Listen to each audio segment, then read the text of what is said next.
अध्यक्ष तथा धाराशिव जिल्ह्याचे शिक्षणाधिकारी प्राथमिक सम्राट म्हणून ज्यांनी नावलौकिक गाजवला होता, असं जे इतिहासातलं नाव आहे, असं नाव ज्यांनी धारण केलेलं आहे, असं अशोकजी त्यांचं नाव आहे.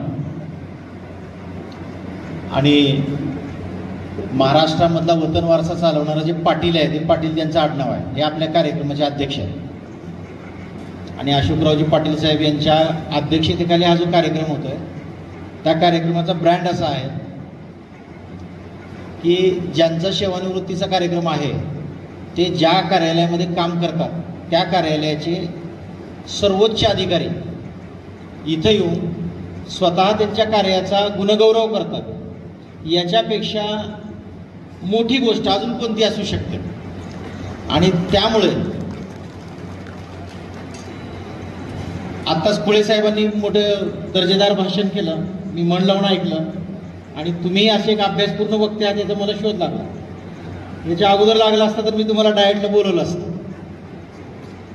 आणि त्यांनी गुणगौरव करत असताना असं सांगितलं की आयुष्यामध्ये काय काय मिळाल्यानंतर त्याला सुखी आणि चांगला माणूस म्हणायचं. त्याच्यामध्ये त्यांनी सांगितले की बाबा, गोड बोलणारी पत्नी, लक्षात माझ्या तेवढंच राहिलंच आहे, गोड बोलणारी पत्नी आणि प्रेम करणारी पत्नी असेल तर त्याला चांगलं समजायचं असं सांगितलं. त्याला थोडासा माझा वितंड वाद मांडून माझं एक थोडंसं मत जोडायचं आहे. ते असं आहे की साहेब, गोड बोलणारे आणि प्रेम करणारे सहकारी मिळवणं हे गोड बोलणाऱ्या पत्नीपेक्षा सुद्धा जास्त श्रेष्ठत्वाचं आणि महत्वाचं काम असं मला वाटतं. कारण कालपासून मी पाहिलं सहकाऱ्यांची लगबग अशी चालू आहे. जंगम साहेब काल माझ्याकडे आले ना, हात जोडून मला म्हणाले की विभागाच्या वतीने मी तुम्हाला आमंत्रण देण्यासाठी आलो की उद्या तुम्हाला कार्यक्रमाला यायचं. कालच्यापासूनच नियोजन चालू आहे, ऑफिसचे कामं चालू आहेत, धावपळ चालू आहे, याला भेट त्याला भेट चालू आहे. आणि आपण पाहतो इथं कोणी स्वतःला अधिकारी म्हणून घ्यायला तयार नाही. आमची सगळी विस्तार अधिकारी टीम साहेबांचा कार्यक्रम उत्कृष्ट झाला पाहिजे.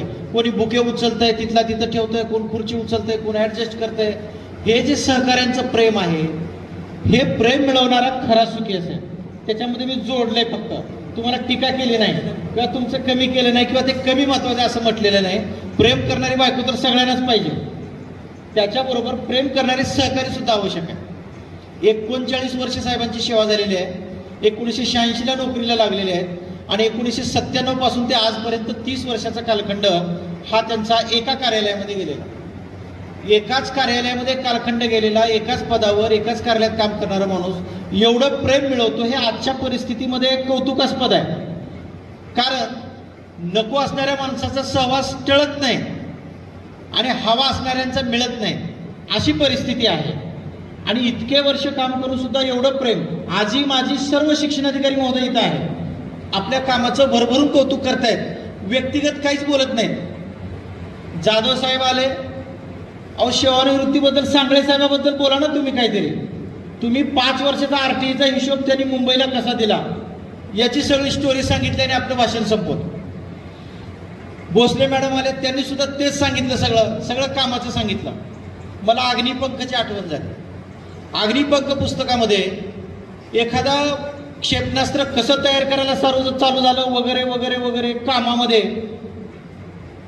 त्यांना लग्न करायलाच वेळ मिळाला नाही, पुस्तक संपलं अग्निपंख. APJ अब्दुल कलाम साहेबांनी काय काम केलं, कुठल्या भावनेतून केलं, त्यांच्या कामावरच हे संपलं. आणि म्हणून एखाद्या व्यक्तीच्या कामाबद्दल जेव्हा गुणगौरव केला जातो, कामाबद्दल जेव्हा बोललं जातं, व्यक्तीपेक्षा जेव्हा कामाचं पारडं जड असतं, त्यावेळेला त्या व्यक्तीने त्याच्या आयुष्यामध्ये आणि सेवेमध्ये काय केलंय हे लोकांच्या समोर येत असतं.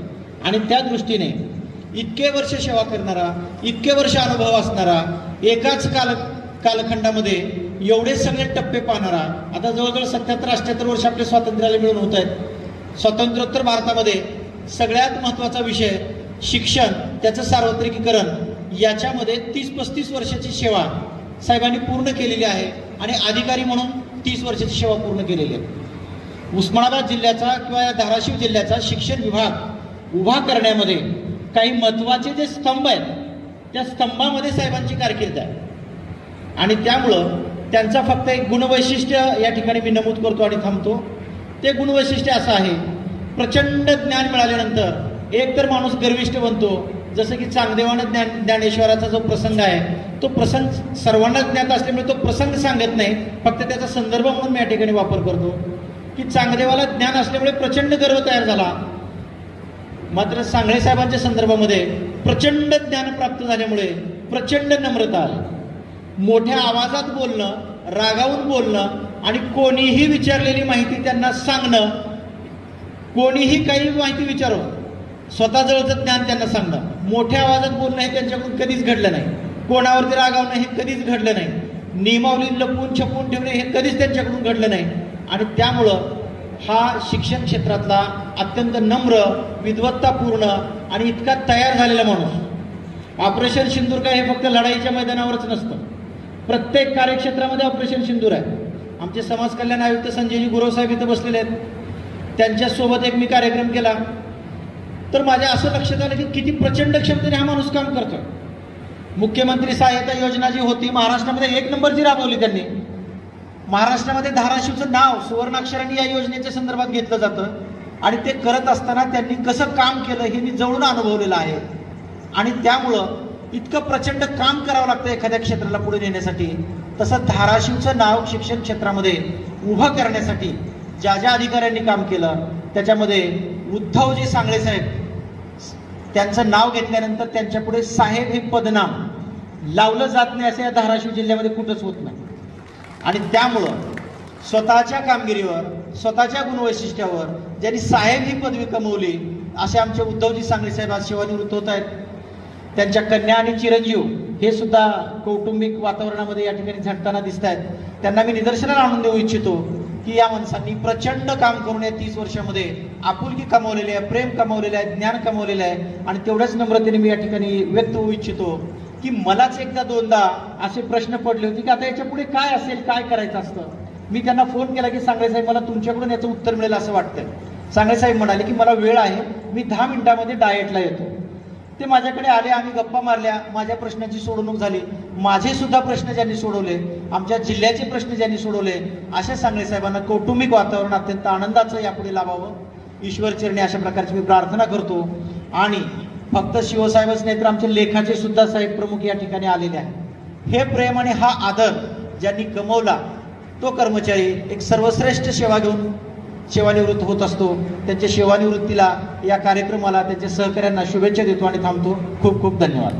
गल्ली ते दिल्लीतील राजकीय घडामोडी व बातम्या पाहण्यासाठी आजच आमच्या राजकीय कट्टा YouTube चॅनलला सबस्क्राईब करा, बेल आयकॉन प्रेस करा आणि फेसबुक पेज फॉलो आणि लाईक करा.